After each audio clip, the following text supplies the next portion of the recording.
So I would reframe the question a little bit. So when OPEC cut, when they did that 2 million cut, it's actually technically not a production cut. It's a cut for the ceiling for how much they can produce. And what's interesting is they were already deeply under, they were already missing and underperforming that ceiling. And if you go back to OPEC historically, it's actually been the problem of the other way around. Like they set a ceiling and then they're, countries are kind of going over it, trying to, sell a little extra around the margins, kind of cheating a little bit. And so it's actually a matter of enforcing not going above it.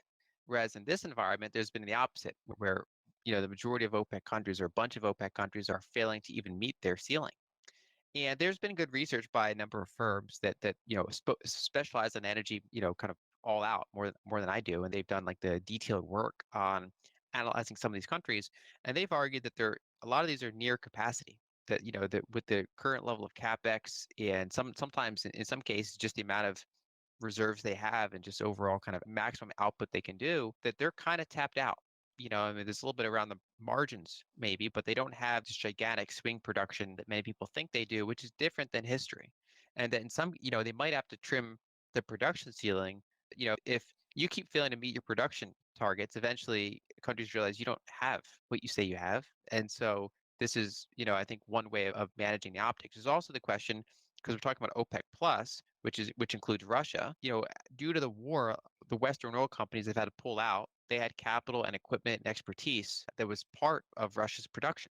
And so the question is, we talked about oil declines. What happens in a year, 2 years, 3 years if they can't recoup that level of investment to keep that production as high or higher than it is now? You could see a mild fall off in Russian production, for example. And so I think it's actually more a matter of OPEC not fully having the ability to keep amping it up. Then there's also a matter of geopolitical alliances, deteriorating conditions between U.S. and Saudi relations. And so essentially what that is saying though is that there is a floor there. They're willing to defend that floor, but also that they might not just have a lot of spare capacity. And there are ways, North America and Europe do have oil and gas reserves that you can tap into. I know in Europe they've run into some earthquakes, so some of these things, and sometimes there's environmental groups that say we don't want to tap into this. In the United States, Biden has issued an order of magnitude fewer drilling permits for federal lands within the first 19 months of his administration compared to any post World War II administration, and that's part of his campaign program. He didn't want drilling on federal lands. It was prior to an acute energy crisis, and so now you have that dichotomy between, you made a promise, but then you want to get inflation under control. Then there's that. There's also a matter of there's only so much refining and transportation capacity, right? So in the United States, you have pretty cheap natural gas. The question is, why can't we just send that all over to Europe? And of course, the problem is you need LNG infrastructure, which is expensive and time consuming to build. And then even if we get it there, then you need import LNG infrastructure, and then you need to like have then the transportation to get that from the coast to the points where you need it. And so it's a matter of that type of infrastructure. It's a matter of refining. So you can have all the oil you want, but if you only have so much diesel production capacity, you can have a diesel shortage, even if oil's cheap, right? So there's multiple parts, there's multiple bottlenecks along the path to get right. So one thing that North American or Europe, like Western countries can do, one is they could expand their exploration and production around the margins.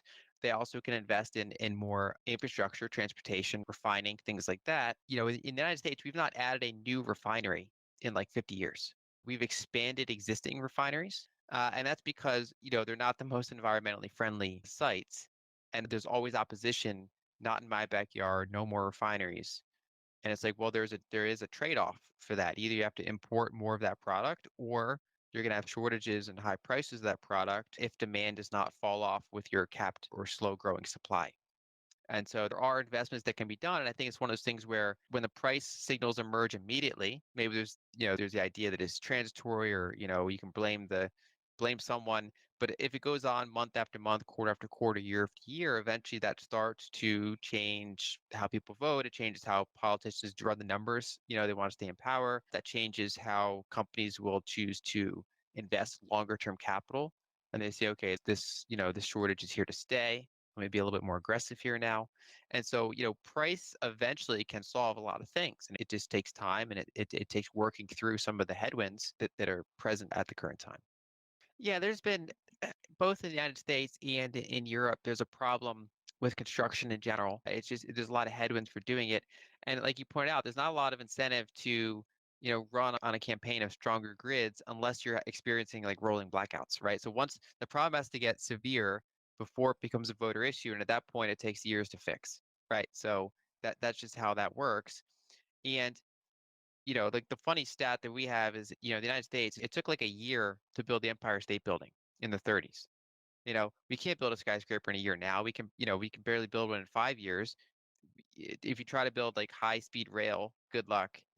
Give it a decade and you'll still have like the permitting being done. It's just a lot of countries are now, it's very challenging to build these infrastructure projects. And that includes, modernizing the grid, right? So, a lot of these goals, they want to, electrify things more. Right now you can call it almost decentralized energy. So you have, let's say, my house has electrical power.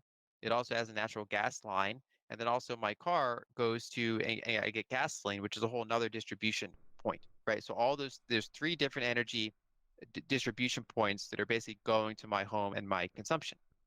And the idea is if we want to fold that all into just electricity, right? So instead of using natural gas for my heating or my stove, a lot of communities are saying only electric now. So that gets forwarded into the electric power. And then they say, okay, now we want to do EVs, only electric vehicles. And so that whole like gasoline, transport infrastructure, that gets forwarded into the grid, right? And so then suddenly instead of three different channels of energy, I'm relying on one channel of energy. That better be a super robust type of energy or energy transportation, electricity, because if it's not ready for that, or if it goes down, everything goes down instead of having three different types of energy. And so that's I think the challenge with this long-term plan of electrification, and also the ability, even outside of energies, the ability for kind of wealthy developed countries that already have a lot of infrastructure to build and replace that existing infrastructure. It's just a very costly, very bureaucratic, very, very challenging thing to do for a variety of reasons.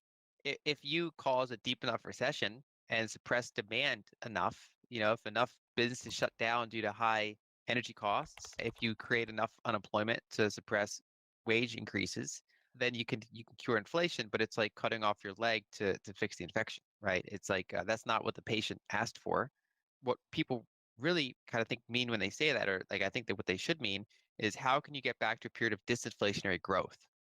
And I think that's only possible once you fix the energy situation. And even then, there's some pressures.